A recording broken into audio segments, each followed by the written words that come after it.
Omoq bugungi hikoyamiz yezishmi alohida iqtidor. Burinsida bir podshohning madrasada o'qiydigan bir o'gay bolasi bor ekan.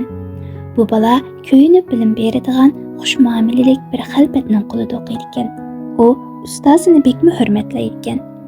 O'g'il bir kuni madrasadan qaytib kelib, odati bo'yicha shu kuni o'rgangan xatlarni ko'rsatish uchun daftarini otasiga sunibdi.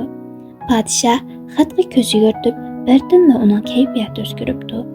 U rengi o'chgan, soqollari titragan, ko'zlaridan g'azab uchqunlari chachirgan holda "Jallod!" deb baqiribdi.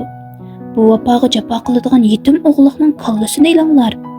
Bola va o'rta ahli podshohni g'azablantirgan xatning mazmunini bilmaganligi uchun hayron qoldi. "Podshoh oliylari!"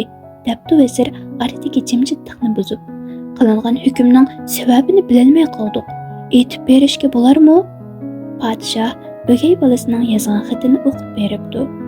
Buni anglagan vazir podshohga mundoq debdi: "Podshoh oliylari, farzandsizlikdan bu bolani boqib olib 9 yildan buyon nurg'un ajr so'ndirdilar.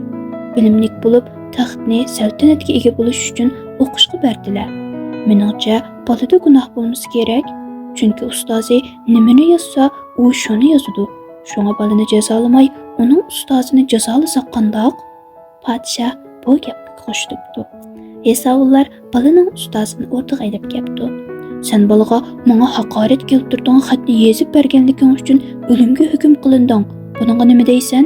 debdi podshoh. "Unda xatni yezib berganim yo'q", debdi xalpat. "Yolg'on so'z nima? Mana yezib beribsan-ku." Podshoh qo'lidagi daftarni ichib, xatni xalpatga ko'rsatibdi. Xalpat qarasa, bugun darsxonada yezib bergan.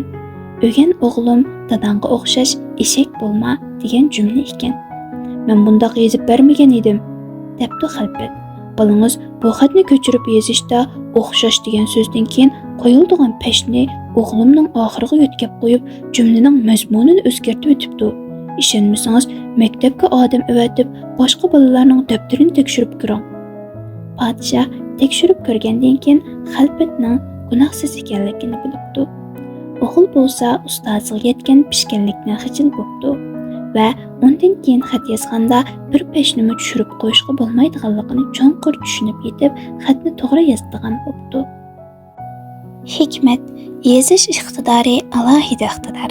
Senda ona tilingni to'g'ri talaffuz qila oladigan va yoza oladigan iqtidor bo'lgandila, ondan o'zingni iqtidorliklar qatoriga qo'ysang bo'ladi.